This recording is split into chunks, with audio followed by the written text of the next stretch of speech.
Let's continue the conversation around the National Prosecuting Authority. The Dullah Omar Institute says Batohi's appointment and the relatively stable tenure followed a series of tumultuous, compromised or short-term tenures. Now, this was after the resignation of Bulelani Ngcuka in July of 2004. Let's talk now to senior researcher Dr Jean Redpath from the Dullah Omar Institute. Dr. Redpath, good evening to you. Thank you for your time. I don't know whether you had time to listen or watch the questioning of NPA head Shamila Batohi last night, and if you did, there were accusations that the manner in which she answered questions appeared to be that of a person who already sits in the departure lounge of the institution. Was that your sense, if indeed you had a chance to see that performance? Yes, I did see her testimony, and I think in her defense, it's a very difficult situation to answer such questions. However, having said that, she did not give the impression of somebody who was intricately involved in some of the most serious matters before the country at the moment. And so, what we would look for in a future NDPP would be someone who is much more hands-on than she has been. She has tended to delegate a lot of her functions. She has tended to allow directors of prosecutions to report monthly rather than having close supervision.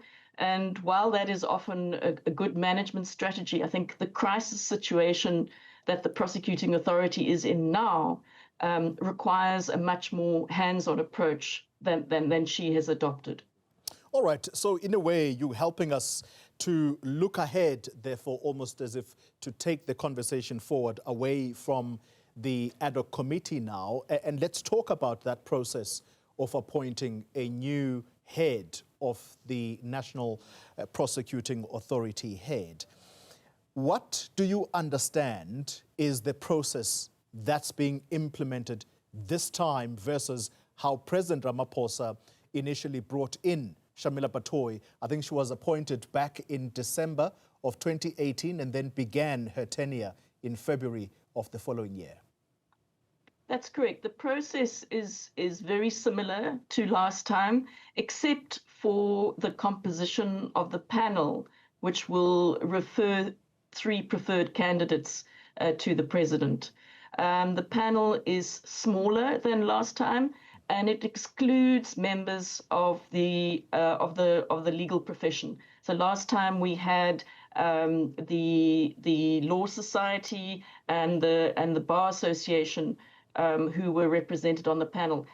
They are not on the panel for this round of selection, and this means that it's very heavy with government-appointed people, and that is a concern to people from civil society. And in fact, it is something that we really think needs to be addressed by legislation. Section 1794 of the Constitution requires legislation to ensure that the National Prosecuting Authority operates without fear, favor, or prejudice. And we think that not only the appointment of the national director, but also the directors of public prosecutions in the provinces needs to follow a very different process. Now, the Constitution says that the president appoints the national director, so there's some argument around constraining the discretion of the president, but I think read together with 1794, there needs to be amendments there. The Constitution doesn't say that the president must appoint everybody else. That's in the legislation, and that is something that Parliament could change right now. And it is one of the things that we would strongly suggest needs to change in the legislation, along with a lot of other matters which have operated to make the prosecuting authority much less of a strong organization than we would like it to be. If I'm listening to you carefully, Dr. Redpath, you're saying that the last appointment process, this is where Shamila Batohi became the head of the institution. that process was somehow palatable. What is being conducted now, this new panel that is going to appoint the successor, there's something wrong with it, given the fact that it excludes members of the legal profession. If I'm hearing you correctly, are you saying that this actually should be challenged even before the process of selecting a new NDPP gets underway? So what I'm saying is really it shouldn't be up to the president to decide on a process willy-nilly. This time we'll have these representatives. Next time we'll have those representatives who may be, you know, more to my liking. That should be in law.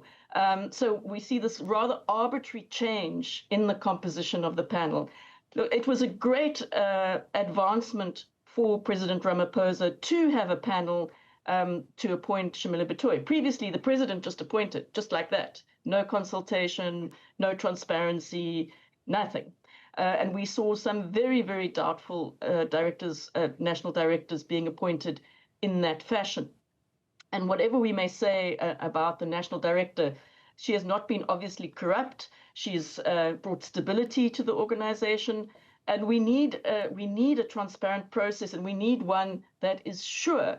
In other words, that a president can't decide to change it just because it might suit him or her more to have a different process.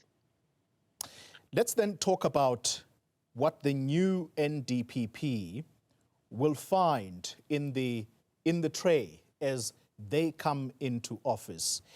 I want to borrow from your words of the description of Shamila Batohi and her management style. You've said she has not been the kind of a head that is hands-on. She prefers delegating, and you say that is not a good management style.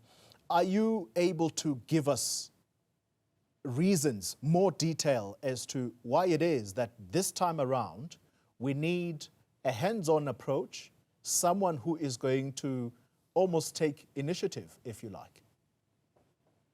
So I think, you know, a hands-off management style can be the perfect answer when you have a high-functioning organization filled with highly motivated professional people who are, you know, living their best work experience. That is not where we find the National Prosecuting Authority. And again, I turn to the legislation, which has done things which have, for example, messed up the salaries of people at certain levels of the National Prosecuting Authority, where some are earning less than others. That can obviously affect motivation.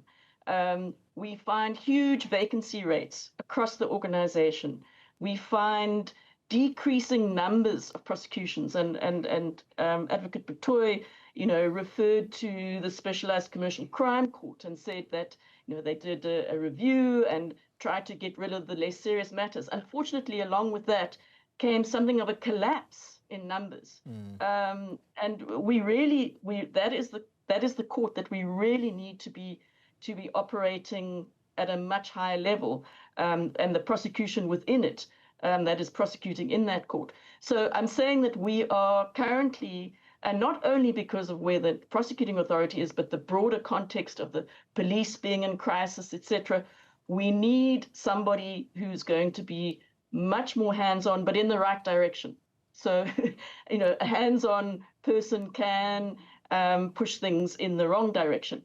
We need a highly ethical, strong person who has strong litigation skills. And I think that has been neglected in the prosecuting authority up to now. There is no requirement for any particular number of years of experience for the NDPP to have. It just requires that the legislation only requires that they have the right of appearance in all of the courts of South Africa. So that implies a little bit of experience. But if we look at our peer countries like Kenya, Zambia, if we even look at South Africa before 1994, there's always a requirement of something in the region of 10 years actual litigation experience.